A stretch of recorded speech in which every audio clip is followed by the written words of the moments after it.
올해 공동저당 문제는 안 나오니까 신경 쓰지 마세요. 올해 안 나옵니다. 나오면 제 손에 장을 지으니까 신경 쓰지 마세요. 네. 안 나옵니다. 자, 근저당권은 보셔야 돼요. 23번 계속적 거래계약에서 발생하는 증감 변동하는 채권.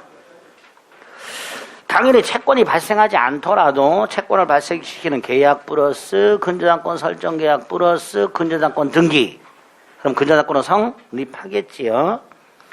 자, 채무 확정되기 전에 아까 봤죠? 그림. 확정이 되기 전에 채권이 전부 소멸하더라도 근저당권은 소멸하지 않는다 그랬습니다. 3번 변제기가 정해져 있어요. 즉 결산기가 정해져 있어요. 그런데 채권이 빵원이고 거래를 계속할 의사가 없어. 그럼 계약을 해지하여 빵원으로 확정하고 근저당권을 소멸시킬 수 있다. 그랬죠. 그러니까 3번 틀렸고요. 경매 신청하려면 채무가 확정돼야 되죠. 근데 이게 약간 좀 모순이에요. 경매를 근저당권자가 목적으로 경매하려면요. 일단 채권이 확정이 돼야 돼요. 그죠?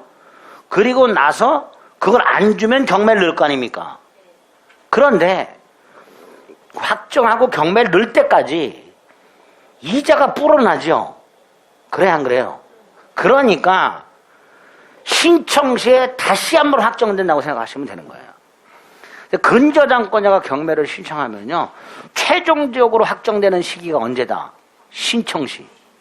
그죠? 다만 그 경매를 신청하려면 먼저 확정은 돼야 되잖아요. 채무자가 확정된 걸 안 갚아야 경매를 넣는 거니까. 그죠? 일단은 확정이 돼야 경매를 신청하는데 확정 이후에 경매를 신청할 때까지 이자가 불어나니까 궁극적으로 최종 확정은 경매 신청시다. 이렇게 이해를 하시면 됩니다. 아시겠죠? 네, 그게 4번. 5번 제3자가 경매를 신청했죠. 그럼 언제 확정된다? 제3자가 신청했을 때는 매각되고 완납한 때. 네, 그렇습니다. 24번 1번 채권 최고액이란 우선변제 한도액을 의미한다 그랬죠. 채무자가 갚아야 할 책임의 한도액이 아니라 채무자는 다 갚아야 된다 그랬고 우선 변제 한도. 2번 최고액에는 이자 포함되죠. 3번 확정 이후 발생하는 채권은 담보 안 된다 그랬죠. 4번 확정 전에 뭐 다 바꿀 수 있다 그랬죠. 최고액, 특히 최고액은 변경 등기해야 되고요. 5번 담보권만 팔아먹는 건 절대로 안 된다. 절대로 안 된다. 틀린 거 1번. 25번에 확정 전에 채무자 바꿀 수 있다 그랬죠. 자, 2번.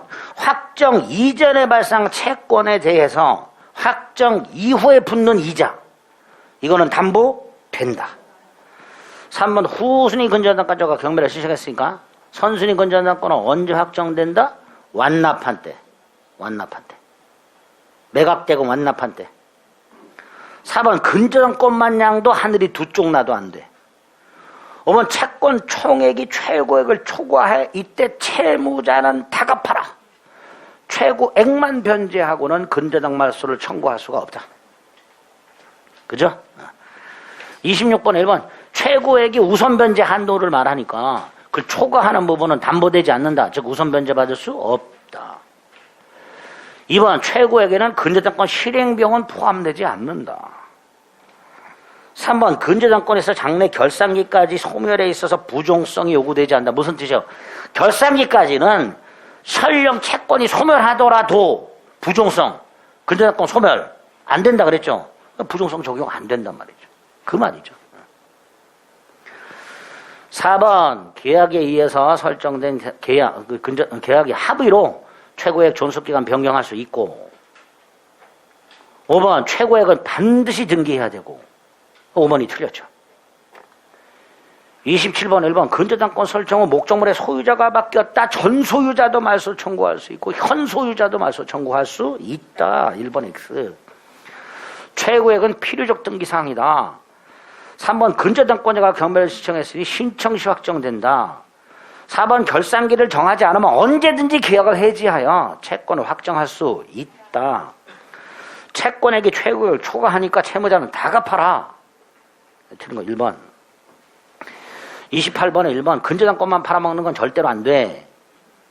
2번 근저당권 설정 등기에 있어서 이자 등기할 수 있어요, 없어요? 이자 등기할 수 없다. 채권 최고액 등기하면 되죠. 근저당권 설정 계약과 채권 최고액을 등기합니다. 3번 소유권이 이전되었을 때 종전 소유자도 말소 청구할 수 있고 4번 근저당권을 실행해서 우선 변제 받으려면 채권은 확정돼야 되고 5번 최고액을 등기하지 않더라도 대항할 수 있다. 이건 반드시 등기하라 그랬고요. 5번이 틀렸고 29번에 1번 확정된 채권액이 최고액을 초과합니다. 채무자는 다 갚아야 된다 그랬고 따라서 다 받을 때까지 근저당권 효력을 주장할 수 있다 그랬죠. 자, 2번은요 조금 어려운 건데 그냥 듣고 넘어가세요. 물상보증이라고 돼 있죠. 자, 갑과 을사의 근저당권 설정 계약을 했고 얘가 채무자, 얘가 채권자. 그런데 물상보증인이 담보를 제공. 여기에 근저당권을 갖고 있어요. 근저당권 설정됐습니다. 그런데 물상보증인이 요 채무를 인수했어요. 그러니까 지가 채무자가 된 거야. 이렇게 할 수 있죠? 채무 인수할 수 있어요. 채무를 인수했습니다. 그리고 채무자를 갑에서 병으로 변경 등기했습니다. 이때 이 근저당권은 당연히 갑이 을에게 갚아야 할 걸 담보하는 거죠. 근저당권자가 얘한테 따로 빌린 게 있었어. 얘가 갚아야 될 게 1억이고 얘도 을한테 따로 빌린 게 한 3천이 있어서 요 상태에서 얘가 이걸 인수했어. 이때 이 을의 근저당권 이것까지 우선 변제하느냐 이건 아니죠. 이건 별개의 채권이잖아요. 그러니까 근저당권자가 따로 부담한 채무에 대해서는 효력이 미치지 않는단 말이지. 당연하죠. 이 근저당권은 요거 담보할 목적으로 설정한 거란 말이죠. 요거. 그러니까 채무자가 병이 됐다 해서 기존에 얘가 다른 원인에 의해서 부담하고 있는 채무 이것까지 담보하는 것은 아니다 말이죠.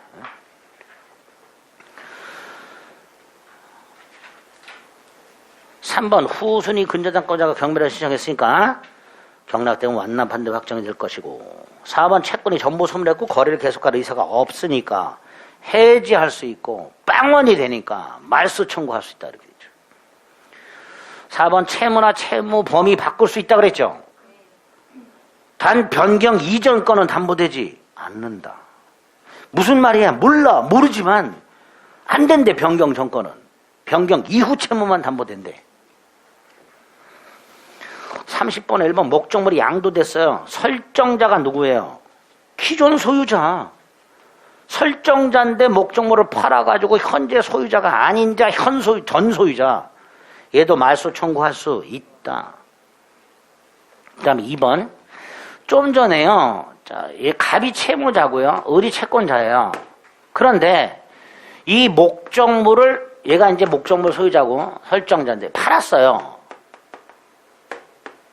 제3취득자죠. 그죠? 근저당권이 설정되어 있는 목적물을 샀어요, 얘가. 제3취득자예요. 그런데 제3취득자는 변제권이 있죠. 있죠? 없나? 있다 그랬죠? 얘 변제하고 근저당 소멸시키고 싶어. 근데 변제를 하려고 봤더니 채권의 계약이 확정이 안 됐어. 그럼 그때까지 기다려야 되는 거 아니죠?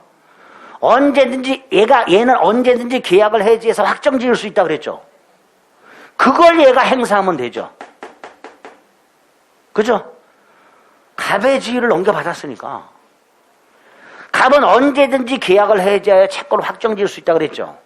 그러니까 얘 돈을 갖고 근저당을 말소시키고 싶어. 그래서 돈을 갚으려고 해. 근데 아직 채권액이 확정이 안 됐어. 그러니까 먼저 확정을 짓고 갚으면 되죠. 그러니까 갑이 계약을 해지함으로써 채권을 확정시킬 수 있는 그 권리를 얘가 행사할 수 있다 없다? 있어야죠. 그게 요구죠. 읽어볼게요. 2번 피담보 채무를 확정시키는 근저당권 설정자 갑의 해지 권한을 제3취득자도 주장할 수 있다. 그래서 확정을 짓고 제3취득자는 돈을 갚으면 된다. 그게 2번. 좀 어렵죠? 제가 지금 한번 봤어. 나오면은 굉장히 당황스러운 질문이에요, 이런 것들이. 출제가 한 번 된 적이 있었어요. 우리 시험에서 3번 근저당권자가 경매를 신청했어요. 신청했으니까 언제 확정돼요? 신청시에. 틀렸고요. 4번 확정되기 전 발생한, 확정 이후에 발생하는 새로운 채권은 담보되지 않지만 확정 이전에 발생한 채권에 대한 이자는 담보된단 말이죠. 5번 채권액이 최고액을 초과했다. 채무자가 아닌 물상보증인이나 제3취득자는 뭐만 변제하면 된다? 최고액만. 31번 채권이 확정되는 시기. 자, 1번이나 5번은요. 채무자의 개인회생 및 파산에 관한 법률에 있어요. 채무자가 파산하거나 회생 절차가 개시되면 당연히 확정돼야 되죠. 당연한 거고. 자, 2번 후순위 저당권자가 경매를 실시했으니까 매각되고 완납한 때. 3번 기본계약이 해지된 때 확정되죠. 하지만 근저당권자가 사망하면요. 그 근저당권 지위가 상속으로 끝날 뿐 채권이 확정되는 건 아니지요. 4번이 답이죠. 32번 X건물로 A가 1순위 근저당, B가 2순위 근저당, C가 유치권. 자, B가 경매를 넣었어. A의 근저당권 소멸해야 안 해요? 소멸해야 안 해? 하지요. 경매되면 담보물권은 깡그리 소멸한다니까. 그래서 얘한테 배당을 해줘야 되기 때문에 매각되고 만담할 때 채권을 확정 짓는 거예요. 그리고 배당을 해주게 됩니다. 1번 X 소멸한다. 2번 A가 경매를 신청해서 D가 경락을 받아서 C 유치권자죠. 당연히 유치권 행사할 수 있죠. 유치권 행사할 수 있다. 2번이 옳은 질문. 3번 A가 확정된 채권과 함께 근저당권을 K에게 넘겼어. 자, 이 근저당권 이전 등기 부기 등기로 한다 그랬죠. 그렇죠? 그러니까 K가 B보다 선순위하죠. 부기 등기로 넘겨주니까. 그죠? 얘가 등기 순위 번호가 1번, 얘가 2번. 그럼 얘는 1에 1 이렇게 넘겨준단 말이에요. 그리고 얘보다 선순위. 이렇게 되죠. 4번 B가 경매를 신청했다. C 경매 대금에서 우선 변제 안 돼. 유치권자는 우선 변제권 없다 그랬어요. 5. A의 채무가 일시 빵 됐어. 근저당권 소멸하지 않는다. 부정성의 완화 이렇게 되겠죠. 예, 그래서 2번이 옳은 질문. 뭐 이 정도. 푸실 수 있죠. 근저당권은 풀어야 돼. 이 정도는 풀어야 돼. 계약법. 이제 좀 말랑말랑하죠, 이제 이거는. 계약 청론. 계약 청론에 일단 오늘 해야 될 게 계약의 의의. 그 다음에 계약자의 원칙의 제한. 약관 규제 관한 법률 간단하게 몇 가지 지문만. 계약의 종료, 계약의 성립. 쌍모계약의 효력 2개. 요 계약의 성립과선 계약 체결상의 과실 책임이죠. 동시항변권 위험부담이에요. 여기서 한 2문제 내지 3문제? 3문제 정도 나오다. 3문제. 먼저 132페이지에 보면 계약의 뜻이 있고 그 밑에 계약 자유원칙 제한이 있어요.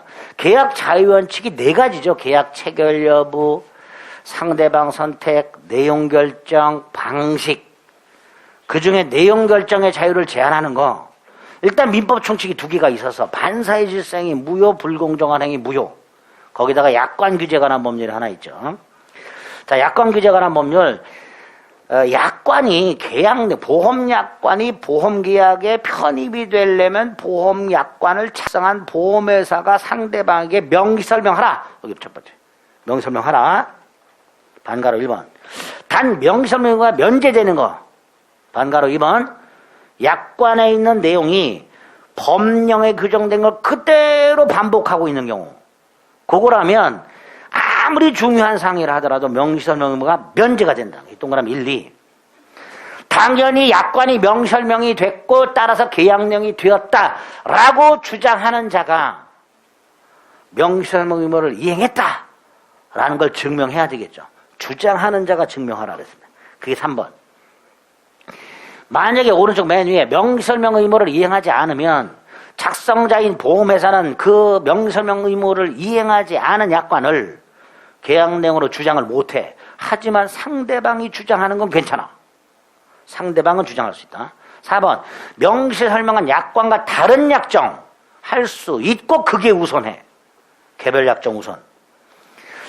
양가로 4번 약관에 의해서 계약을 체결하면 당사자는 그걸 지켜야 돼. 이걸 약관의 구속력이라 그래. 그 근거는 합의했기 때문이다. 합의했기 때문이다. 5번 약관 해석의 원칙 2개. 객관적 통일적 해석의 원칙과 작성자 분리. 고객에게 유리하게. 마지막 약관 조항이 해석을 통해서 무효가 됐어. 그 조항만 무효가 되고 나머지는 유효가 원칙. 137조의 예외. 한 장을 넘겨보면 반가로 2에 동그라미 1번. 원칙적으로 계약은 나머지 부분만으로 유효하게 존속한다. 그리고 판례 하나 1번. 사업자 지가 부담해야 될 것을 특별한 사정 없이 상대방 고객에게 떠넘기는 약관 조항 무효다. 이렇게 되겠죠. 그 정도. 계약의 종류. 자, 먼저 쌍무, 편무. 자, 편무 외웁니다. 증여, 사용대차, 현상광고. 그다음에 소비대차와 임치도 무상이면 편무라고 그랬죠. 무상소비대차, 무상임치. 자, 무상소비대차는 무이자 소비대차라고도 부릅니다. 무이자 소비대차. 그러면 편무, 증여, 사용대차, 현상광고, 무이자 소비대차, 무상임치까지 딱. 예, 무상임치. 무상임치라는 건 보관료를 지급하지 않는 보관계약. 생각하시면 돼요. 편무. 두 번째, 쌍무편무를 구별하는 이유는 편무계약에만, 쌍무계약에만 동시항변권과 위험부담이 적용되기 때문에 구별되다. 기억하셔야 됩니다. 유상, 무상, 그 중에 무상, 증여, 사용대차 무상. 유무상을 구별하는 이유, 유상계약에만 매매규정, 즉 담보 책임이 적용되기 때문이다. 그래서 구별한다. 그리고 쌍무는 전부 유상이지만 유상이 전부 쌍무인 것은 아니다. 기억하셔야 되죠. 그리고 오른쪽 요물계약 2개. 현상광고 계약과 계약금 계약. 나머진 다 낙성계약 그러면 되고요. 요물계약 2개. 현상광고 계약과 계약금 계약. 그리고 우리 시험범위에 있는 거 매매, 교환, 임대차, 유, 쌍, 낙, 불.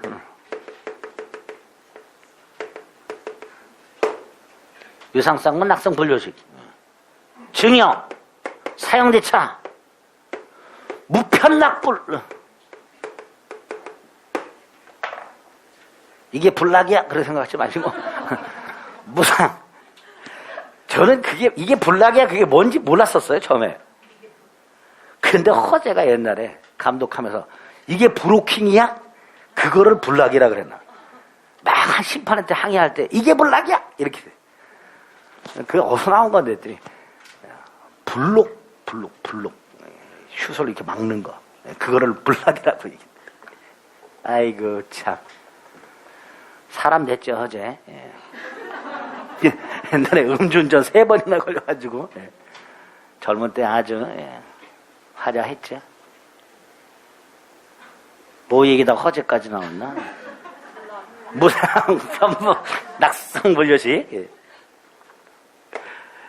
현상광고는 유상, 무상? 유상, 무상은 또 생각하지 마시고, 유상. 편무, 쌍무? 편무.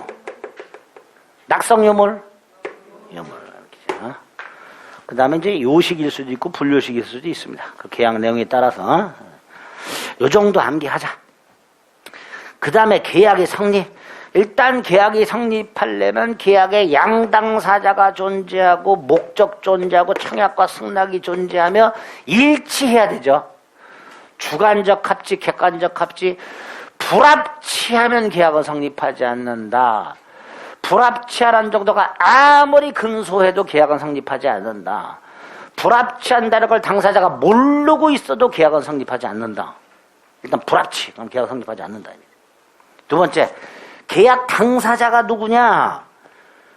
행위자와 명의인이 다를 때 의리병과 계약을 하는데 계약세는 갑병이라고 써 있을 때 예컨대 이게 매매계약이다.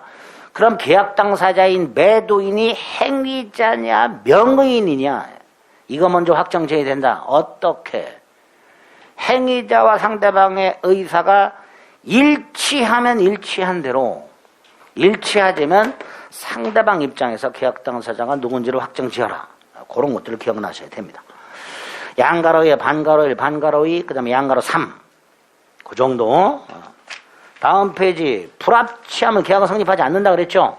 맨 위에 첫 번째 줄. 그다음에 불합치 유형 중에서 무의식적 불합치. 불합치한다는 걸 당사자가 모르고 있는 경우 그래도 계약은 성립하지 않는다. 그 다음에 이제 계약 성립의 구체적 모습, 청약과 승낙의 의사합치한 계약 성립. 그 중에 청약 요건이 쫙 나오죠. 청약자 1번 특정인이어야 한다. 그러나 2번 그 청약자가 누군지 반드시 청약의 의사표시 속에 명시될 필요는 없다. 청약의 상대방 특정인일 수도 있고 불특정 다수인일 수도 있더라. 청약의 내용 1번 승낙만 받으면 계약이 성립될 정도로 구체적이고 확정적이 한다. 관련 판례까지. 따라서 2번 청약의 유인과는 구별하자. 아파트 상가 분양 광고 같은 것들. 그죠? 오른쪽 청약의 효력 동그라미 1번 언제 효력이 생기느냐? 상대방한테 도달한 때. 따라서 뒤에서 봅니다. 도달 전 철회할 수 없다. 철회할 수 있다. 도달 후 철회 못한다 그러죠. 또 청약자가 청약 통지를 발송한 후 사망하거나 제한 능력자가 되었다 하더라도 청약의 효력에는 영향을 미치지 않는다. 효력 발생 박스 1번. 동그라미 2번은 527조 청약의 구속력. 이 구속력이 언제까지 유지되는가? 밑에 동그라미 3번 528조 이상 기간을 정했다면 그 정한 기간, 529조 기간을 정하지 않으면 상당한 기간, 그리고 그 기간 내에 승낙을 받지 못하면 청약은 효력을 잃는다.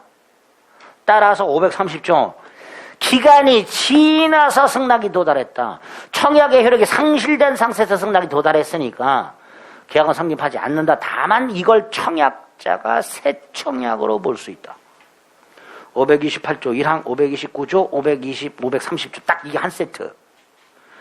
그리고 그 연착 한정에서 조금 이상한 거 528조 2항과 3항 사고에 의한 연착. 승낙기간을 정했다 1월 20일. 승낙을 1월 5일 발송했다. 20일까지 충분히 도달할 수 있는 발송이다. 그런데 이게 22일날 도달했다. 승낙이 연착을 했는데 충분히 기간 내에 도달할 수 있는 발송이었던 경우 이때는 특별하게 청약자가 지체 없이 연착 통지를 하거나 미리 지연 통지를 발송해라. 안 하면 이 승낙은 연착이 아니고 계약은 성립한다. 그게 528조 2항과 3항. 사고야 연착 꼭 기억해야 되죠. 그죠? 다 아시는 거죠. 다음 페이지에 보면 디귿에 다시 한번 나와 있죠. 근데 그 위에 거는 니은은 청약을 수령한 사람은 승낙 의무 없는 건 당연하고 회답 의무도 없다.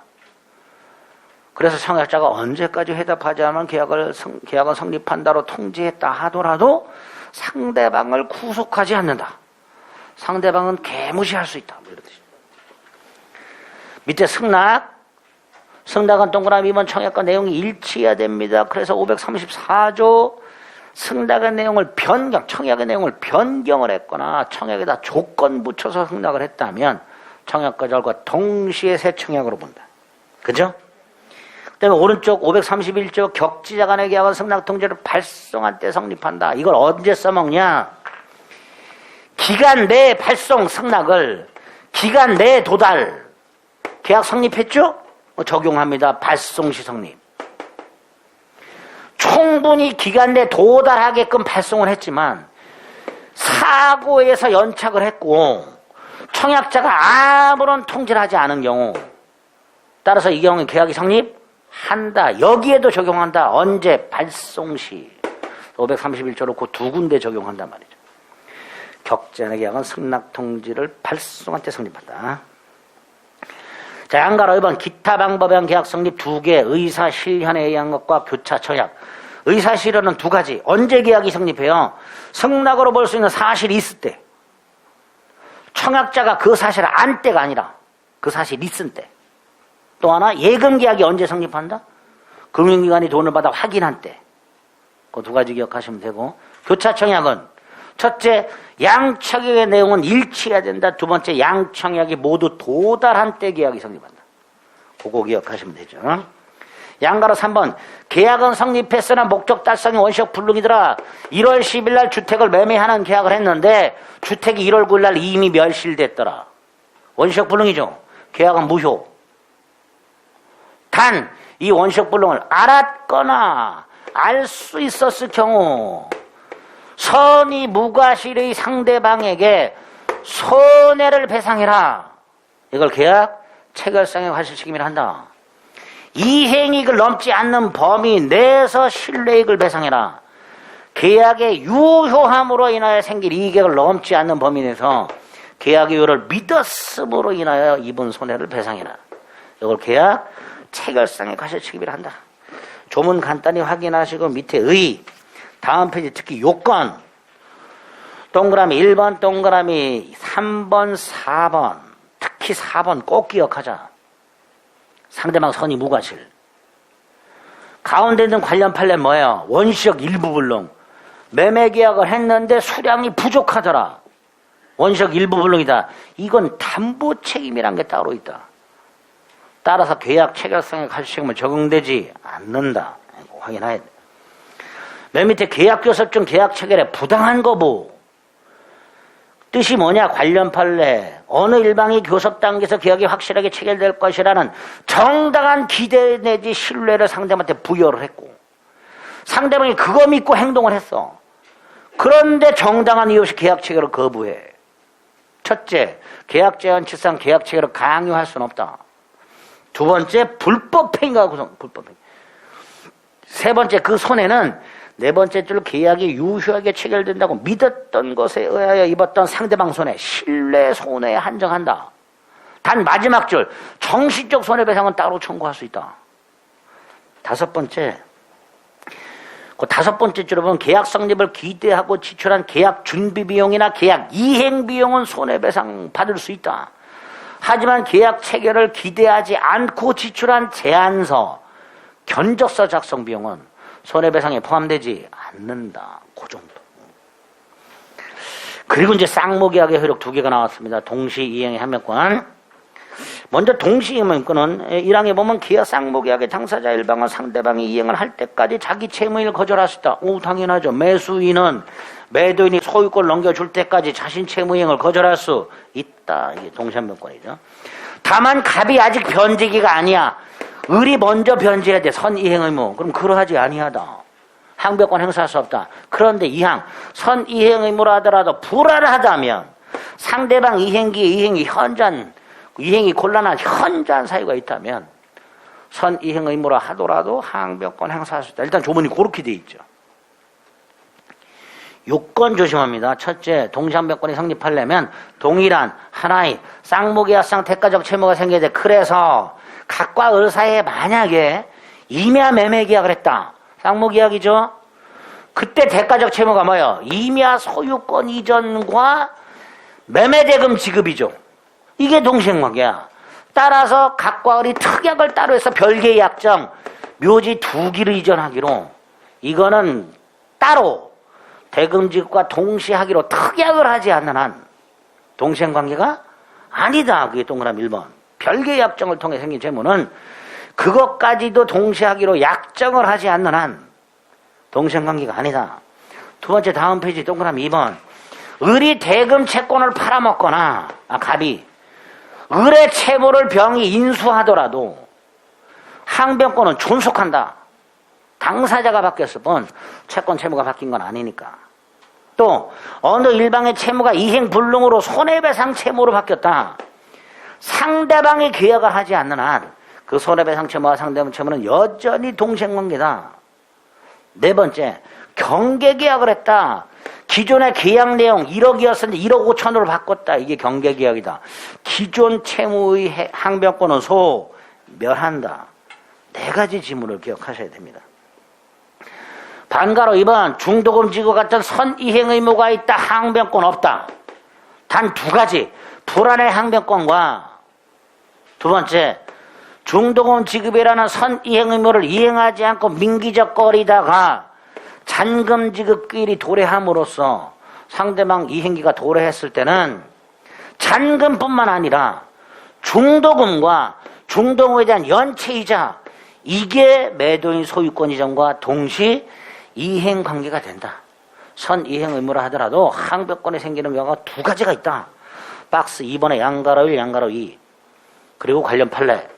아파트 중도금을 지급할 날짜가 됐는데 건설회사가 신용불안이더라. 중도금 지급을 거절할 수 있다. 세 번째 요건. 갑이 만약에 이행을 하면서 청구하면 어른 항변권 행사할 수 없고 대금을 지급해야 되고 안 하면 지체가 된다. 근데 이때 항변권이 소멸하는 건 아니다. 그래서 갑이 나중에 이행을 중단한 채 재청구하면 지체 빠졌던 자라 하더라도 항변권 행사할 수 있다. 그 내용이 반가로 3번에 있고요. 효력, 첫째, 잠시 뒤를 미루는 연기적 항변권. 두 번째, 갑이 소유권 안 넘겨주면서 대금 지급 청구 소송을 제기했다. 이런 항변권을 주장해야 법원은 고려한다. 두 번째, 법원은 원고 일부 승소 판결한다. 세 번째, 실체법상의 효력, 항변권이 있다는 것 자체로 정당하게 거절하는 거죠. 그러니까 지체 책임이 없지. 따라서 대금 지급 채무자가 항변권을 갖고 있다면 그 대금의 연체이자는 붙을 리가 없죠. 이자는 붙지 않는 날이죠. 그 다음 동시 이행의 항변권이 붙은 채권을 자동 채권으로 상기할 수가 없다. 매도인의 매매대금 채권에는 매수인의 항변권이 붙어 있다. 따라서 매도인은 그 매매대금 채권을 자동 채권으로 하여 상기할 수 없다. 또 임차인의 보증금 반환 채권에는 임대인의 항변권이 붙어 있다. 그러니까 임차인은 그 보증금 반환 채권을 자동 채권으로 상기 못한다. 뭔 개소리냐? 외우자. 에? 동시 이행의 항변권이 붙은 채권을 자동 채권으로 상기할 수 없다. 동자상 X. 그리고 외워. 매도인 자동채권 상계 못해. 임차인 자동채권 상계 못해. 이렇게. 부자상, 차자상. 이렇게 되잖아요. 동자상 X, 부자상 X, 차자상 X. 이렇게 되죠. 예?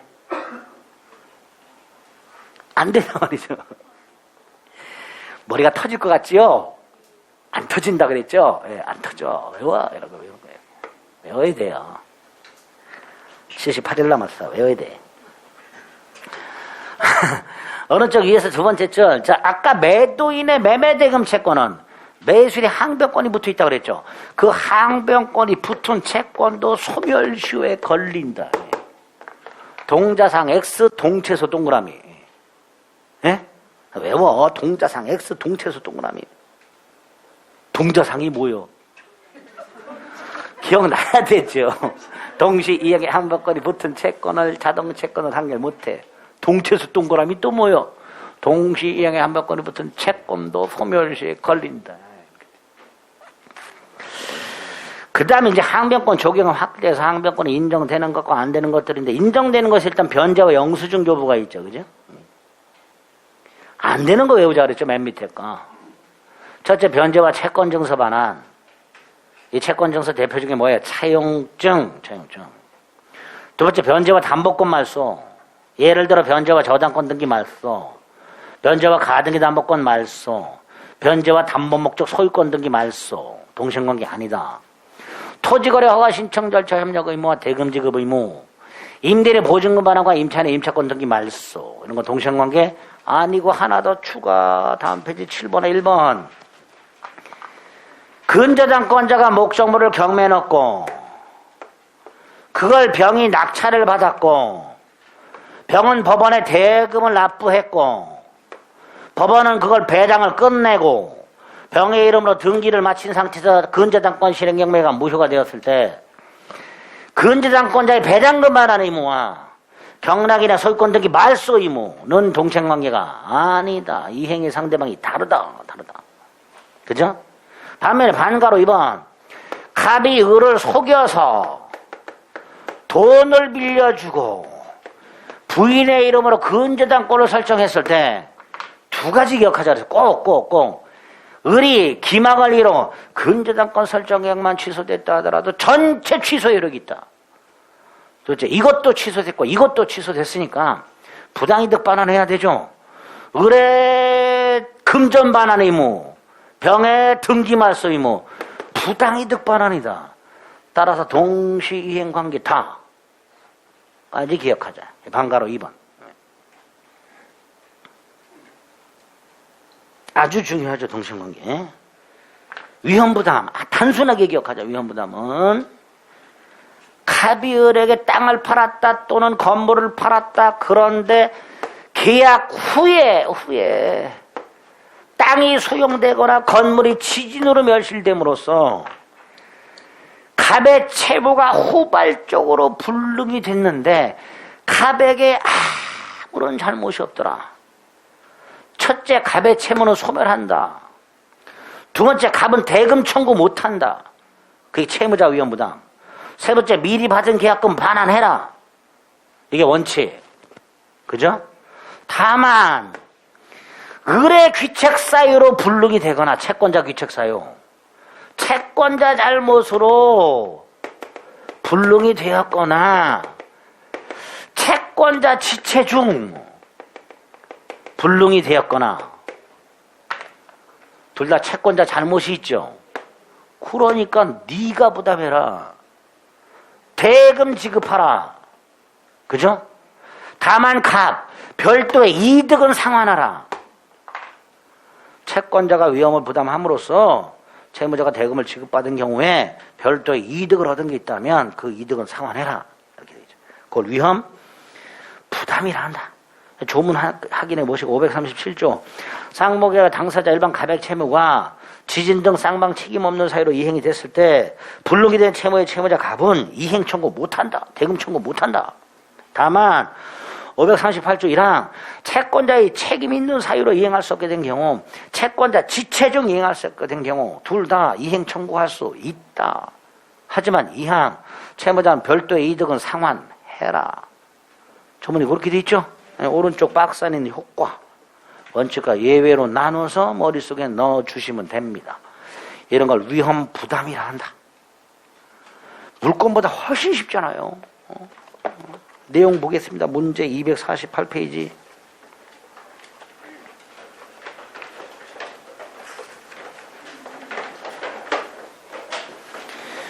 1번 보통거래약관 해석에 관한 다음 설명은 틀린 것을 골라주세요. 1번 당연히 다르게 해석하면 안 돼. 이걸 뭐라 그래요? 통일적 해석. 아까 약관 해석의 원칙 중에 뭐가 있었어요? 객관적, 통일적 해석의 원칙이 있었죠. 1번 옳은 지문. 불명확하면 누구한테 유리하게? 상대방한테 유리하게. 2번. 3번 약관과 다른 내용에 합의할 수 있는가? 있지. 개별 약정할 수 있다 그랬어요. 3번 X. 3번 상대방에게 부당하게 불리한 조항은 무효일 것이고요. 5번 약관이 당사자를 구속하는 근거는 법규범이기 때문이 아니라 합의했기 때문이다. 이렇게 되겠죠? 그런 약관은 그 정도. 자, 2번 1번 쌍문은 깡그리 유상이죠. 2번 청약과 승낙에 의한 계약의 성립만 규정 아니지 의사 실현에 한 계약 성립과 교차 청약에 한 계약 성립도 규정하고 있죠. 그러니까 2번 X. 3번 격전의 계약은 격승발 승낙 통지를 발송할 때 성립. 3번 X. 청약은 상대방이 특정돼야 되죠? 아니죠. 청약은 특정인에게 할 수도 있고요. 불특정 다수인에게 할 수도 있죠. 5번 승낙기한을 정해서 한 청약 철회할 수 있다 없다? 없다. 527조 청약은 철회하지 못한다. 기간 내 철회 못한다. 그런 거 1번. 33번에 매매, 유, 쌍, 낙불, 증여, 사용대차, 무, 편, 낙불, 현상광고, 편무, 낙성이 아니라 유물. 임대차 육상낙불, 교환 유상낙불. 4번은 위험부담이 적용되지 않는다. 뭘 고르라는 거예요? 편목으로는 편목. 쌍모에만 동시양변권과 위헌부담이 적용된다 그랬으니까 동시양변권이나 위헌부담이 적용되지 않는 거 편목으로 편목. 뭐가 있어요 편목? 현상광고 있잖아요. 편모, 증여, 사용대차, 현상광고, 무이자 소비대차, 무상임치. 예? 그렇게 고르면 돼요. 그러니까 이거는 틀리냐 안 틀리냐 이게 아니고 무조건 맞아야 되고요. 얼마나 빨리 푸냐 외워야죠. 이거를 막 생각하면서 풀어. 어? 5초 만에 5초 이런 거는 5초.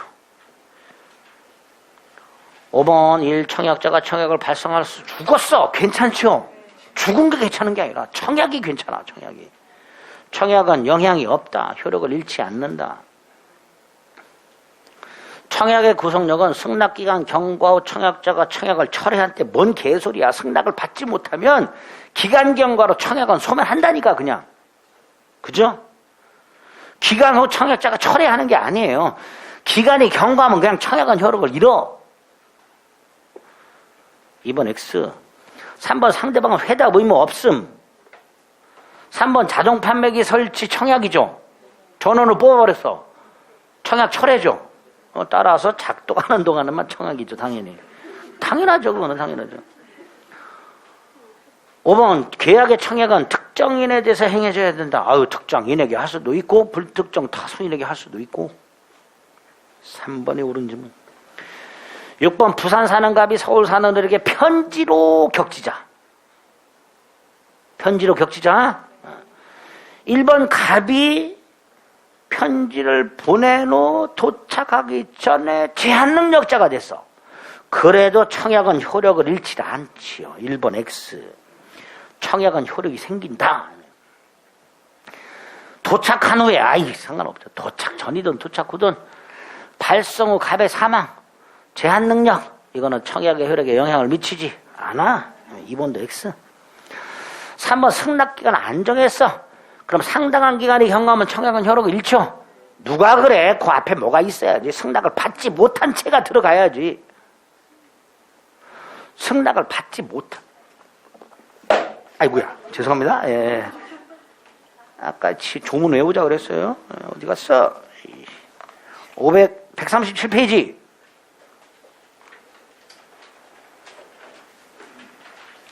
(137페이지) 맨 밑에 박스 529조. 승낙기간을 정하지 아니한 계약의 청약은 청약자가 승낙통지를 받지 못한 때 효력을 잃는다고 돼 있죠.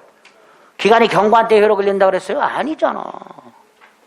단순히 기간이 경과한 때 효력을 잃는 게 아니라 기간에 승낙통지를 받지 못했을 때, 그리고 기간이 경과했을 때 소유력을 상실하는 거예요.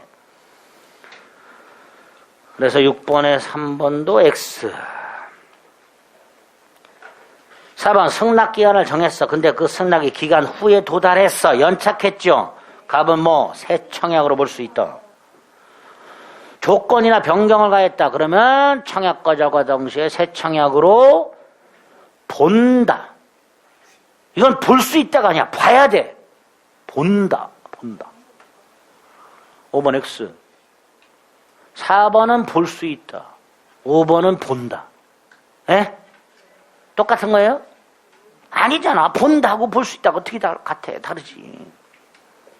본다는 봐야 되고, 볼 수 있다는 볼 수도 있고 안 볼 수도 있고. 다르잖아. 달라요. 너무 치사하지 않냐? 네, 치사해. 욕을 하세요, 저를. 오래 살게. 7번. 갑일에게 물건을 매도하겠다는 뜻과 승낙기간을 10월 30일로 하는 내용이 서면 역시 격지자. 자, 1번 갑은 30일까지는 철회 못하죠. 2번 29일 발송해서 31일 날 도착해서 연착했죠. 갑이 새 청약으로 볼 수 있지. 그래서 갑이 승낙했어. 계약이 성립할 수 있죠. 3번 을이 10월 25일 통지를 발송했어. 27일 도달했어. 계약 성립하지요. 언제? 25일. 격지자니까. 4번 갑의 서면이 을에게 도달해서 갑이 죽었어. 괜찮아. 을이 승낙했고요. 그 승낙이 기간 내 갑의 상속인에게 도달했어. 그럼 계약은 성립한다. 5번 20일 날 발송했어. 그럼 30일까지 도달했어야죠. 우체국 사정으로 31일 도달했어. 사고야 연착이야. 근데 갑이 통지했어. 그럼 연착이야 이거는. 따라서 계약은 성립하지 않는다. 이렇게 되겠죠. 틀린 거 3번. 8번 갑은 을에게 승낙기간을 2021년 5월 20일. 자, 5월 20일이 승낙기간이에요. 을은 5월 11일 승낙통지를 발송했어. 근데 이게 5월 20일이야 되어서야 갑에게 도달했어. 근데 갑은 개무시했어. 통지 안 했다는 거죠. 그러면 연착한 게 아니야. 계약이 성립이 됐어. 언제 11일 발송한 때. 이렇게 써먹는 이렇게. 답이 1번. 9번. 서울 사는 갑은 부산 사는 을에게 그림을 구입하고 싶어 을에게 그림을 사겠다는 의사를 표시하는 편지를 또 보냈어. 그 편지가 을에게 6월 5일 도달했어. 자, 을은 발송을 했어. 6월 7일 날. 그게 10일 날 갑에게 도달했어. 그런데 A 그림을 사고 싶다 그랬죠. 자, 이 A 그림을 사고 싶다. 청약이에요, 아니에요? 이거 청약이 아니야. 청약이에요, 아니에요? 아니잖아. 왜 아니야? 액수가 안 적혀져요. 청약의 유인. 나한테 팔래? 100만 원에 팔겠다가 청약. 오케이가 승낙 이렇게 되죠. 청약은 아까 뭐라 했어요? 구체적이고 확정적 내용이 들어있어야 되잖아요. 근데 가격이 안 들어있어. 그럼 단순히 A 그림을 사고 싶다는 청약의 유인에 불과한 거예요. 100만 원 주면 팔겠다가 청약이야. 갑은 100만 원이면 사겠다. 이게 승낙이야. 승낙이 6월 11일 발송했어. 6월 13일 도달했어. 계약이 성립한다면 언제 성립해요? 6월 11일. 승낙 통지를 발송한 때. 그죠? 격지자니까. 이렇게 나오면 짜증나죠? 뭐 짜증나? 풀어야지. 뭘 짜증나. 이렇게 풀면 되지. 즐거운 마음으로 풀어야죠. 10번에 1번. A 물건을 팔겠다는 청약과 함께 실수로 B라고 표시. 근데 상대방은 이미 알았어. A 물건을 사겠다고 했어. 계약은 성립. 하겠죠. 2번. A에 대한 청약이 엉뚱한 B에게 배달. 계약 성립하지 않죠. 네.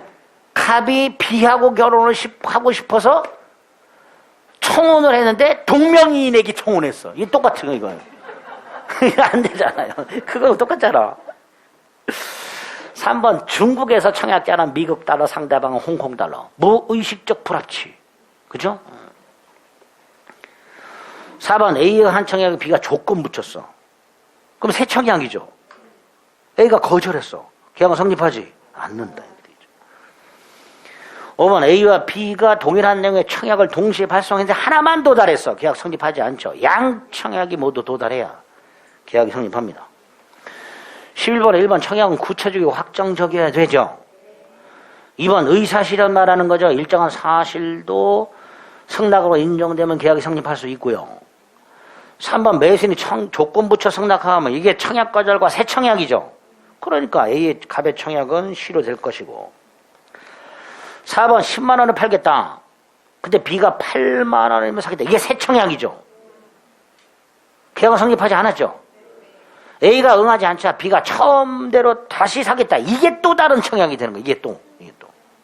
그죠? 거기에 대해서 갑이 다시 승낙을 해야 계약이 성립하겠죠.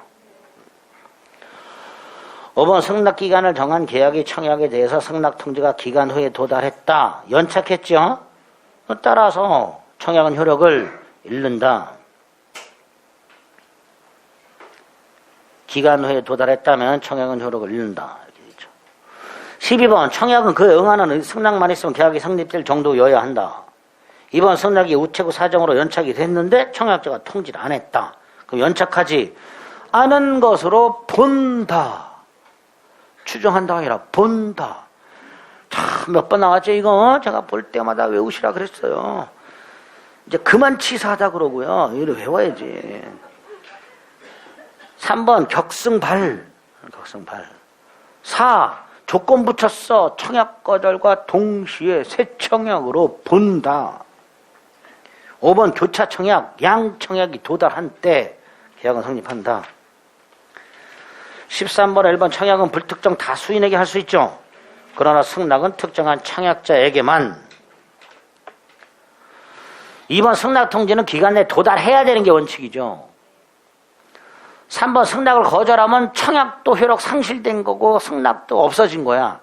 다시 승낙 기간에 번복해서 승낙서 이게 새 청약이 되는 거예요. 따라서 계약은 성립하지 않는다. 의사표시가 연착하거나 불착했다면 표의자 불이익이라고 그랬죠. 그러니까 승낙이 청약자한테 도달하지 않았다. 불이익은 승낙자가 부담해야죠. 의사표시가 도달하지 않거나 연착했을 때 의사표시한 사람의 불이익이라고 그랬으니까. 5번 일정 기간 내에 반품하지 않으면 구입한 것을 보겠다. 상대방은 개무시할 수 있다. 따라 상대방이 반품하지 않았다 하더라도 계약은 성립하지 않는다. 이렇게 되죠. 야, 안 살려면 반품해라 그랬잖아. 그러면 뭐라 그러면 돼요? 네가 가져가라 이 자식아. 14번에 1번 매도인이 매수인에게 청약을 했는데 매수인이 조건이나 변경을 붙여 성립했어요. 그럼 청약 거절이죠. 자, 2번 청약은 원래 철회 못하는 게 원칙이죠.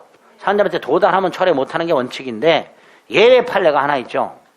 명예퇴직 신청은 기존 근로계약을 합의 해지합시다라는 청약이에요. 이 청약이 회사에 도달했어.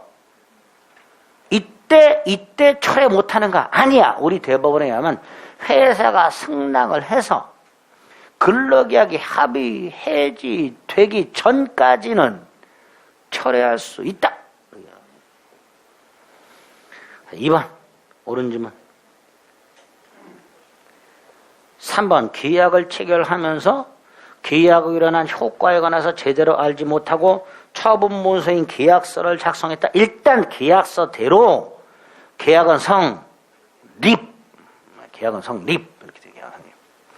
계약의 내용은 효과를 제대로 이해 못했다는 거 이거 생각하시면 돼요.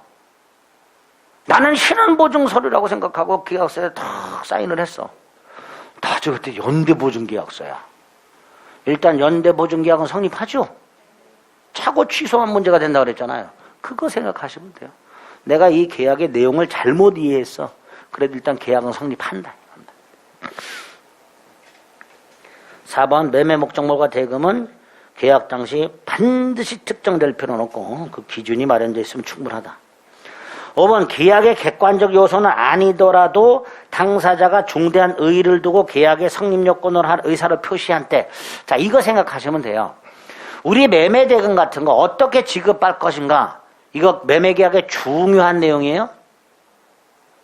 중요한 내용이에요? 아니에요? 현금으로 지급할 것인지, 현금으로 지급했을 때 뭐 5만 원권으로 줄 것인지, 만 원권 포함시킬 건지, 수표로 줄 건지, 입금할 것인지, 카드로 결제할 것인지, 이거 매매 계약의 중요 사항이에요? 아니에요? 아니지. 그런데 매도인이 나는 무조건 5만 원짜리 현금으로 받겠대. 근데 매수인은 나는 5만 원짜리 못 줘. 나는 카드 결제할래. 그럼 계약이 성립해야 안 해요? 안 하겠죠? 그거 말하는 거예요. 계약의 중요 내용은 아니지만 어느 한쪽이 나는 꼭 이게 중요해 라고 의사를 표시해서 그럼 그것도 합의가 있어야 계약이 성립한다. 그런 뜻입니다. 5번이죠. 말이 굉장히 어렵죠? 어려워요. 그런 의미다. 이것도 몇 차례 출제가 된 바 있습니다. 5번 질문도. 자, 계약 체결상의 가치임 1번 목적이 불능한 계약 알았거나 알 수 있었을 자는 상대방이 계약의 유효를 믿었으므로 해요. 이게 신뢰죠. 신뢰액을 배상해라. 2번 계약의 유효함으로 인하여 생기리. 이게 뭐예요? 이행이 이걸 넘지 못한다. 3번 부당 거부. 근데 계약 체결하거나 확고한 신뢰가 부여되기 이전 상태의 비용 뭐죠? 제안서 견적서 작성 비용. 이건 손해배상에 포함되지 않는다. 상대방이 선이 무과실해되니까 상대방이 알았거나 알 수 있었을 경우에 적용이 없고요. 5번 갑이 자기 소유 땅을 계약한 후에 수용됐어요. 후발적 불능이죠. 이건 위험부담으로 가야죠. 계약 체결상의 가시책임이 아니라 위험부담으로 가야 될 겁니다. 자, 16번 당사자 일방이 계약 교섭 단계에서 상대방에게 믿음을 줬다. 그런데 정당한 요시 거부했다. 부당파기죠. 1번 불법행위가 성립할 수 있다. 2번 계약 체계를 신뢰함으로써 입은 손해에 한정된다. 그죠? 3번 제안서나 견적서 작성 비용은 손해배상에 포함되지 않아요. 3번이 틀렸고요. 2번 신뢰 손해 한정되지만 플러스 4번 정시적 손해배상 따로 청구할 수 있고요. 5번 계약 이행을 위하여 지출한 비용이라고 돼 있죠. 아까 계약 준비 비용이나 이행 지출 비용 요거는 손해배상에 포함된다. 손해배상 해라 그랬습니다. 틀린 거 3번. 17번에 쌍무계약 기업 어느 하나가 이행될 때까지 다른 채무도 이행되지 않아줬다. 뭐야? 네가 할 때까지 나도 못해. 그게 쌍무죠. 니은 쌍무계약의 일방 채무가 제한능력 착오 사기 강박을 이유로 취소돼서 계약이 무효가 됐어. 그럼 상대방 채무도 무효. 디귿 쌍무계약의 당사자 일방이 상대방의 이행을 청구하기 위해서 먼저 이행을 해야 돼? 아니잖아. 동생관계라 그랬잖아요. 먼저 안 되지. 리얼 동상변권은 원칙적으로 당사자 사이에서 인정되죠. 그런데 이런 경우 아까 각과의 사이에 매매를 했는데 대금 채권을 얘한테 넘겼어. 대금 채권 양도. 얘가 그렇게 돈 내놔 그랬어. 그럴 때 우리 나 아직 소유권 못 넘겨받아서 돈 못 줘. 할 수 있지. 따라서 계약 당사자 아닌 자에게도 항변권이 인정될 수 있단 말이죠. 채권 양수한 자, 채무 인수한 자 이렇게. 미은 변제와 담보권 말소는 동생관계가 아니지요. 변제하고 동생관계는 뭐 영수증 교부. 비읍은 상대방을 수령지체 빠지겠다. 무슨 뜻이에요? 갑이 을에게 소유권을 넘겨주면서 대금을 청구했어. 을은 줘야 되죠. 못 줘. 이게 지체가 됐어. 하지만 을의 항변권이 소멸하는 건 아니라 그랬죠. 갑이 나중에 이행을 중단한 채 재청구하면 지체에 빠졌던 을이라 하더라도 항변권 행사할 수 있다. 비읍 틀렸죠. 18번 증여는 편무죠. 항변권 인정 안 되지. 그런데 부담부 증여는 편무지만 쌍무처럼 취급을 해요. 항변권이 인정될 수 있어요. 자, 그냥 증여가 아니고 부담부 증여라는 건 이런 거예요. 갑이 을에게 논을 한마지기를 증여하면서 앞으로 10년간 1년에 쌀 2가마씩 보내 그랬어요. 이게 부담이야. 이게 채무냐? 채무 아니에요. 갑이 을에게 논을 주는 것과 을이 이걸 주는 게 대가 관계냐? 대가 관계가 아니에요. 그래서 이런 걸 부담이라고 하는 거예요. 부담. 을은 그냥 줘요. 다만 을에게 부담을 지웠을 뿐이에요. 따라서 을이 나중에 이걸 안 준다 해서 채무 불이행이 아니야. 다만 실질적으로는 법적으로는 채무가 아니지만 우리 실질적으로는 을의 입장에서는 증여받았기 때문에 보냈겠죠. 그러니까 실질적으로는 대가적 의미가 있단 말이지. 법적으로는 대가가 아니지만. 그래서 이런 경우에도 항변권을 인정할 수 있다 라는 게 판례입니다. 1번 부담부 증여, 편무, 항변권 인정. 딱 이렇게 기억하시면 돼요. 2번 나와요. 동자상 X. 동, 자, 상 없다. 오른쪽은 이게 답이네. 거봐, 동자상 X 외우면 답이 그냥 골라지잖아. 뭔 소리인지 몰라도. 동자상 없다. 오른쪽은.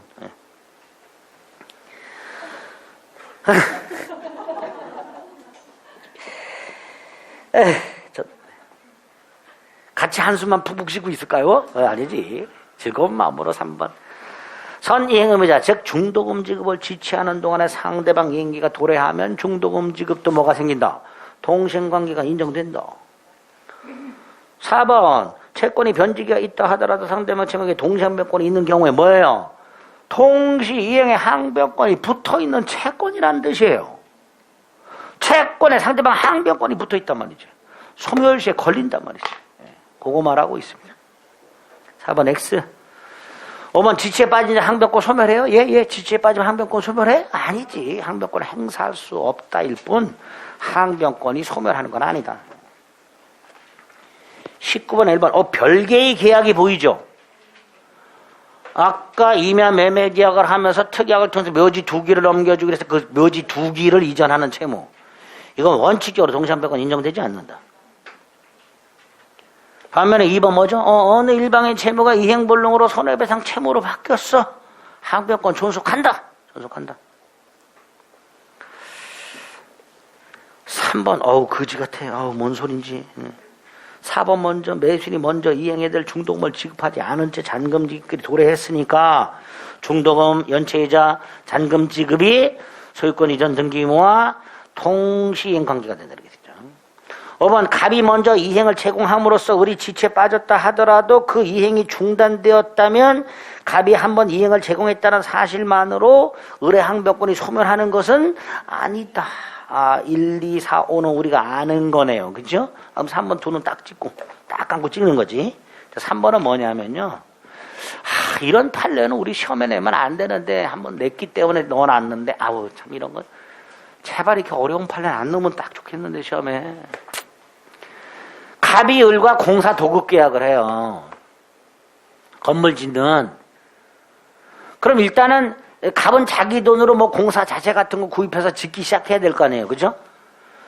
공사 짓기 전에 공사 대금을 먼저 주진 않는단 말이죠. 근데 얘가 돈이 없어요. 그래서 얘가 일단 처음에 공사 착수에 필요한 몇 가지 비용을 빌렸어요. 이렇게. 근데 얘가 담보를 요구해. 그래서 갑한테 가서 땅을 좀 담보로 제공하자 그랬더니 얘가 또 흔쾌히 제공했어요. 여기다 저당권을 설정했어. 공사도급계약에서 도급계약 도급인 갑이 자기 땅에 근저당권을 설정하고 수급인 을로 하여금 공사에 필요한 자금을 대출받도록 한 경우 이렇게 했어요. 자, 이때 건물이 완공되면 갑은 공사대금을 지급할 것이고 얘는 공사대금을 받았고 돈을 갚겠지요. 문제는 얘가 공사대금을 지급을 했는데 얘가 돈을 안 갚으면 얘는 근저당권 시작할 거 아닙니까? 저당권을. 그러니까 당연히 갑은 내가 공사대금을 주겠다. 하지만 이거부터 말소해라. 동시에 하자라고 주장할 수 있는 거죠. 병 불러서 내가 공사대금을 줄 거야. 그 자리에서 갚아. 그리고 그 자리에서 병은 말소에 필요한 소리를 나한테 줘. 그럼 내가 공사대금 줄게. 라고 할 수 있어야죠. 그게 3번이죠. 그러니까 요놈의 말소 의무와 요놈 공사대금 지급 의무는 뭐가 된다? 동시행 관계된다. 그래야 공평하다 말이죠. 3번입니다. 틀렸고요. 20번에 1번 돈 갚는 것과 차용증 반환은 동시행 관계가 아니다 그랬습니다.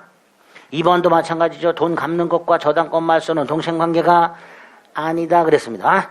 3번은 특별한 사정 없는 한 부수적 사항에 관한 의무. 이게 뭐예요? 아까 묘지 두기 이전 의무 이런 거. 그건 동시행 관계가 아니다 그랬습니다. 3번도 틀렸고요. 4번은 부동산 매매에서 대금 지급길이 지난 매매대금 채권이라고 돼 있죠. 매도인의 매매대금 채권은 매수인의 항변권이 붙어있다. 하지만 소멸시효가 진행된다. 동시 이행의 항변권이 붙은 채권도 이행기가 되면 소멸시효가 진행된다. 그거죠. 5번 토지거래 허가 신청 절차와 대금 지급 의무는 동시행 관계가 아니고요. 21번 1번 항변권 있는 것 자체로 이행지체가 아니고요. 그죠?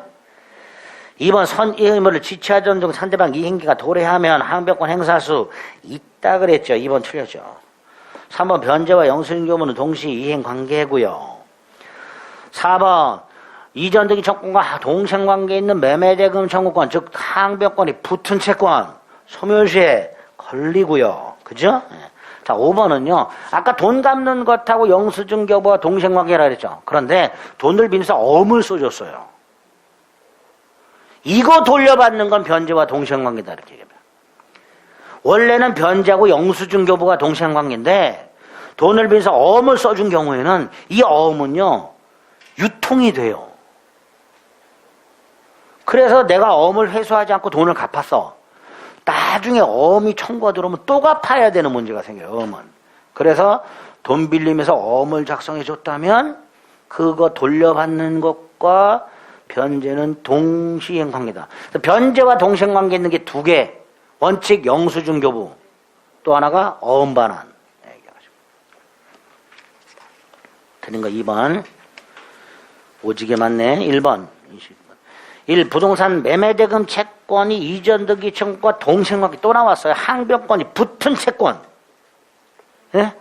매도인의 매매대금 채권. 항변권이 붙은 채권. 소멸시에 걸린다. 소멸시가 진행된다. 2번 계약이 무효 취소 해제되었을 때 부당이득 반환 의무 원상회복 의무는 동시행관계입니다. 3번 어느 한쪽 채무가 이행불능으로 손해배상 채무로 바뀌었습니다. 상대방 채무와 여전히 동시행관계다. 4번 매수인이 매도인을 상대로 목적 부동산 일부에 대해서만 이전 등기를 구하고 있습니다. 매도인은 당연히 전부를 내놓을 때까지 일부든 전부든 넘겨주겠다. 할 수 있지 원칙적으로. 5번 중도금을 지급하지 않은 채 잔대금 지급끼리 도래하면 중도금과 연체이자와 잔금은 동시행관계. 자, 여기서 옛날에는, 지금은 이제 그렇게 내는 놈은 완전 개또라이겠지만 그 중도금에 대한 연체이자 있죠. 지연배상. 이 연체이자가 언제부터 언제까지 붙냐. 중도금 지급일 다음 날부터 잔금 지급일까지. 요게 연체이자가 붙어요. 옛날에 이거를 중도금 지급 일부터 잔금 지급일까지 이렇게 낸 놈이 있었어요. 이런 놈들은 놈이라 그래도 돼. 출제하는 놈은. 중도금 지급일부터 잔금 지급일까지 이렇게 낸 놈이 있었어요. 근데 판례는 중도금 지급일 다음 날부터 잔금 지급일까지의 연체이자라고 말해. 그게 5번이죠. 두 번째 줄에 보면 중도금 및 이에 대한 중도금 지급일 다음 날부터, 중도금 지급일부터가 아니라 중도금 지급일 다음 날부터 잔금 지급일까지 연체이자. 그거 조심을 좀 해주세요. 혹시 모르니까. 물론 틀린 건 1번이고요. 23번에 1번 동시행관계 있습니다. 이행기가 도래하더라도 상대방 이행할 때까지 나는 이행을 하지 않을 수 있죠. 정당하죠. 그러니까 지체 책임이 생기지 않지. 2번 갑이 한번 제공하고 을을 지체 빠지게 했다 하더라도 을의 항변권이 소멸하는 것은 아닐 것이고요. 3번 근저당권 실행 경매가 무효가 됐어. 낙찰자의 등기말소 의무와 근저당권자의 배당금 반환 의무는 동시행관계가 아니라 그랬어. 아니라 그랬어. 그래서 한번 들려줘. 4번 동시행관계고, 5번 변제와 차용증 반환은 동시행관계가 아니고. 자, 24번 동시행관계가 아닌 것 고르라고 되어 있습니다. 아우 눈에 빡 보여요. 1번 변제와 저당권 말소 의무 사이. 이건 동시행관계가 아니지요. 아니죠. 나머지는 동시행관계고. 25번 항변권 원칙적으로 쌍모계약에서만 인정되죠. 원칙 쌍모계약에서만. 2번 어느 한쪽 채무가 이행불능으로 손해배상으로 바뀌었습니다. 상대방의 채무와 여전히 동시 이행관계다. 이렇게 되겠죠. 자, 3번 갑이 을에게 땅을 팔았는데요. 뭐 5억짜리야. 근데 여기에 갑이 2억을 빌려갖고 채무가 있어서 을이요 3억만 주고요 2억을 인수했어요. 근데 안 갚아 이 자식이. 갑이 대신 갚았어. 그럼 당연히 갑은 내가 대신 갚은 2억 매매대금이죠. 줄 때까지 못 넘겨줘 라고 할 수 있어야죠. 그걸 이렇게 써놨어. 3번 부동산 매수인이 채무를 인수했을 때 매도인이 대신 변제했다면 그 매도인의 구상채무, 매수인이 매도인에게 2억을 줄 채무와 갑이 소유권 넘겨줄 채무는 무슨 관계다? 동시행관계다. 대금이잖아 이거 대금. 그죠? 4번 매수인이 부가세를 부담하기로 했습니다. 매수인의 부가세 지급 의무하고 매도인의 소유권 이전 등급, 이거 원래는요 동시행관계가 아니어야 돼요. 그런데 판례가 요거는 동시행관계다라고 판결하고 있어요. 원래 부가세 지급 의무는요, 주된 의무가 아니에요. 그런데 판례가 동시행관계다라고 하고 있습니다. 그래서 우리 동시행관계 아닌 거 외운 게 있었죠. 만약에 이게 동시행관계가 아니라면 그 외우라고 제가 했을 거예요. 외우라고 안 했습니다. 동시행관계라고 기억하시면 돼요. 4번은 5번은 계약이 무효 취소되었을 때 서로 반환할 의무. 이게 뭐예요? 부당이득 반환 의무죠. 그건 동시행관계라고 그랬습니다. 26번 1. 계약 체결 후 이행기 인도 전에 목적물이 당사자 쌍방 책임 없는 사유로 멸실. 위험부담이죠. 대원칙이 뭐예요? 물건 인도 의무로 면하는 대신 대금 청구 못한다. 그걸로 끝. 손해배상 같은 거 없어요. 1번 X. 2번 매수인 즉 채권자 수령 지체 중. 그러면 매도인은 뭐 할 수 있다? 대금 청구할 수 있다. 3번 원칙 당사자 쌍방 책임 없는 사유로 멸실. 원칙 매도인은 대금 청구할 수 없다. 근데 4번 매수인 잘못으로 멸실. 매도인은 대금 청구할 수 있다. 5번 당사자 쌍방 책임 없어. 그럼 대금을 청구 못해. 엔드 미리 받은 계약금 있으면 돌려줘야 돼. 그게 5번. 27번에 1번은 몰라도 되는 거고요. 2번 부동산에 있어서 대금 위험 시기. 이것도 몰라도 됩니다. 원래 이런 거예요. 물건을 돈 받기 전에 넘겨줬어. 그리고 멸실됐어. 나 돈 받아야 돼요? 안 받아도 돼요? 다시 한번 돈을 받기 전에 물건을 먼저 넘겨줬어요. 근데 이게 멸실돼 버렸어요. 나 돈 받아야 돼요? 못 받아요? 받아야죠. 돈 받기 전에 물건을 넘겨주면요, 위험도 같이 넘겨주는 거예요. 그때는. 그게 1번, 2번이에요. 몰라도 됩니다. 우린 지금 대금 지급 위험만 보는 거예요. 자, 위험 부담은 어떨 때 적용되는 거예요? 갑이 소유권을 못 넘겨주게 됐을 때, 후발적으로 갑의 급부가 이행하지 못하게 되는 걸 전제로 하는 거예요. 땅이 수용되거나 건물이 멸실됨으로써 갑이 소유권을 못 넘겨주는 것을 전제로 을은 대금을 지급해야 되느냐 안 해도 되느냐, 이게 위험부담의 문제입니다. 이게 3번이죠. 그래서 4번 원시적을 지워야 되죠. 후발적 불능에서만 나오는 거죠. 슬쩍 이렇게 내요. 원시적 지워야 되죠. 5번은 채권자 지체 중이라고 돼 있죠. 그럼 채무자는 대금 청구할 수 있죠. 단 별도의 이득은 채권자에게 상환해야 된다. 그거 말하고 있습니다. 사례 형태로 나오죠. 28번. 갑이 건물을 대금 1억에 을과 매매하는 계약을 했고 계약금을 받았는데 이웃 화재로 소실됐으니까 갑의 잘못도 아니고 을의 잘못도 아니지. 위험부담이에요. 1번 을은 9천만 원 잔금 지급 채무를 면하지 못한다. 땡, 면한다. 2번 갑은 돈 청구를 못한다. 3번 후발적 보니까 계약체가 수상의 과세책임은 적용되지 않는다. 4번 갑은 1,000만 원 돌려줘야 되고 대금 청구를 못하고 목적물 인도 의무도 면하고. 이게 답이죠. 이게 대원칙이지. 을은 물건 인도 의무를 면하고 대금 청구를 못하고 받은 건 돌려주고. 이게 원칙. 을은 계약을 해제할 수 있으면 뭔 계약을 해제? 위험부담의 계약 해제가 어디 있어요? 그죠? 을의 대금 지급 채무가 소멸하느냐 아니냐의 문제만 남는 겁니다. 따라서 옳은 거 4번 이렇게 되겠죠. 29번 갑은 자기 소유 주택에 대해서 매매 계약을 했어. 계약금 중도금을 받았어. 근데 원인 모를 화재로 소실됐어. 후발적 불능이죠. 채무 불행이 아니지. 그러니까 채무 불행을 이유로 하는 손해배상 청구는 발생하지 않는다. 갑은 주택 인도 의무를 면하는 대신 대금 청구를 못하고 미리 받은 계약금과 중도금은 돌려줘라. 그죠? 3번 잔금 청구 못해.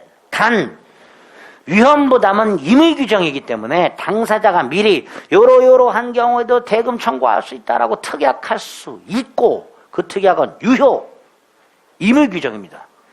계약법에 있는 제도들은 원칙적으로 다 의무규정이에요. 5번 만약에 을이 주택을 인도받아 사용하고 있어서 멸실돼서 아이 사용이 돌려줘야죠. 그죠? 예, 그래서 음료상당의 부당이득 반환 의무가 발생할 수 있게 됩니다. 자, 5번은 몰라도 되고요. 위헌부당거사 1, 2, 3, 4 정확하게 숙지하셔야 됩니다. 아시겠죠? 후발적 불능이고 채무자에게 잘못이 없고 대원칙 물건 인도 의무를 면해 대금 청구 못해 받은 거 돌려줘. 이게 대원칙. 위헌 부담이라고 한다는 거. 그 정도 확인하시면 되겠습니다. 됐지요? 네. 다음 주에는 어디까지 풀어오셔야 될까요? 네, 임대차 전까지 풀어오셔야지. 303페이지까지. 303페이지? 더 할까요? 힘주면 되지. 너무 양이 적죠? 임대차까지. 임대차까지 다 못 나갈 수도 있지만 하여튼 풀어는 오세요. 아시겠죠? 힘을 내세요. 합격합니다. 제 말 믿어주세요, 제발. 제가 하라는 대로 꾸준히 따라오면 합격합니다. 우리는 합격을 위해서 공부하는 거니까 힘드시더라도 조금만 더 참아주세요. 아시겠죠? 오늘 여기까지 하겠습니다. 수고하셨습니다.